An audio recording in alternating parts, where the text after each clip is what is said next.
और देखिए, बिहार में पंचायत चुनाव 2026 की सरगर्मी तेज हो गई है और इस बार का सबसे बड़ा ट्विस्ट आरक्षण रोस्टर में होने जा रहा है। 10 साल बाद आरक्षण का चक्र घूमेगा, यानी 2016 और 2021 में जो सीट एससी, ईबीसी, ओबीसी या महिला के लिए थी, वो अब सामान्य हो सकती है। वही कई सामान्य सीटें आरक्षित वर्ग के खाते में जाएंगी।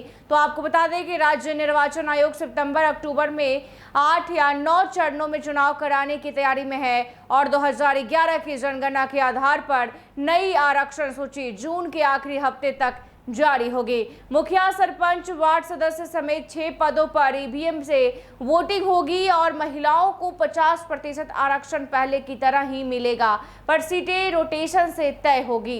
तो आपको बता दें कि यानी इस बार आपकी पंचायत की कुर्सी किसके लिए होगी, ये पूरी तरह बदल सकता है। नए चेहरे, नया गणित और नए दावेदार, सबकी निगाहें अब फाइनल आरक्षण लिस्ट पर टिकी है।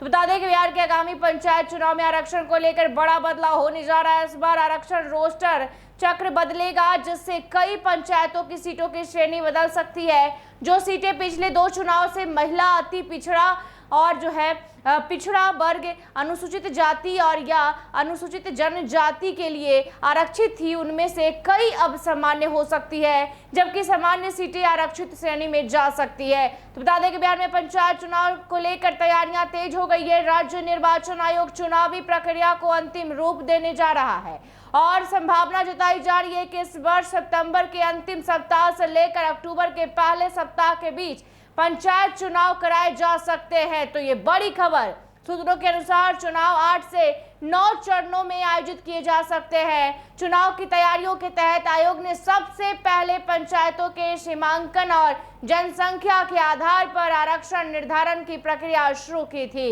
इसके लिए प्रपत्र 1 तैयार किया गया, जिससे वर्ष 2011 की जनगणना के आंकड़ों को आधार बनाया गया है। आयोग ने इस कार्य को पूरा करने के लिए 15 जून तक की समय सीमा निर्धारित की थी। राज्य के विभिन्न जिलों में 20 जून तक जिला गजट के प्रकाशन कर दिया गया। इसके बाद 23 जून तक संबंधित जिलों में इसकी प्रतियां जो है राज्य निर्वाचन आयोग को उपलब्ध करा दी जाएगी। और अब आयोग पंचायत स्तर पर आरक्षण सूची और रोस्टर तैयार करने की प्रक्रिया में जुट गया है।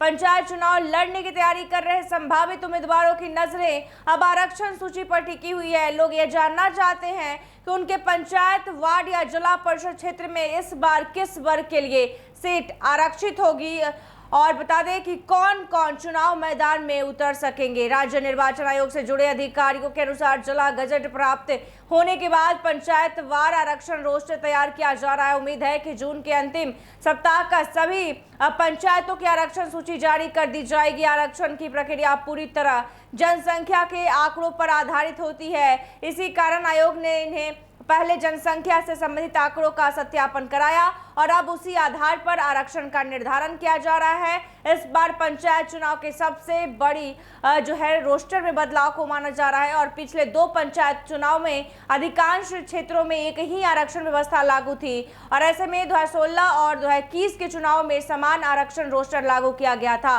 तो बता दें कि पंचायती राज नियमों के अनुसार हर 2 चुनाव यानी लगभग 10 वर्ष के बाद आरक्षण चक्र में व्यापक बदलाव किया जाता है। इसका मतलब है कि जो सीटें पहले अनुसूचित जाति, पिछड़ा वर्ग या महिला वर्ग के लिए आरक्षित थी, वो इस बार सामान्य श्रेणी में आ सकती है। वही सामान्य सीटें किसी आरक्षित वर्ग के खाते में जा सकती है। यदि किसी प्रखंड में 10 पंचायतें हैं तो उनमें से कई पंचायतों की आरक्षित श्रेणी बदल जाएगी। इससे चुनावी समीकरण भी पूरी तरह बदलने की संभावना है। तो बता दें कि बिहार पंचायत चुनाव को लेकर बड़ी खबर, जहां महिलाओं को 50% आरक्षण से पहले की तरह ही मिलता रहेगा। हालांकि महिलाओं के लिए आरक्षित सीटों का निर्धारण भी रोटेशन के आधार पर किया जाएगा। ऐसे ही तमाम खबरों के लिए देखते रहें NBC 24। धन्यवाद।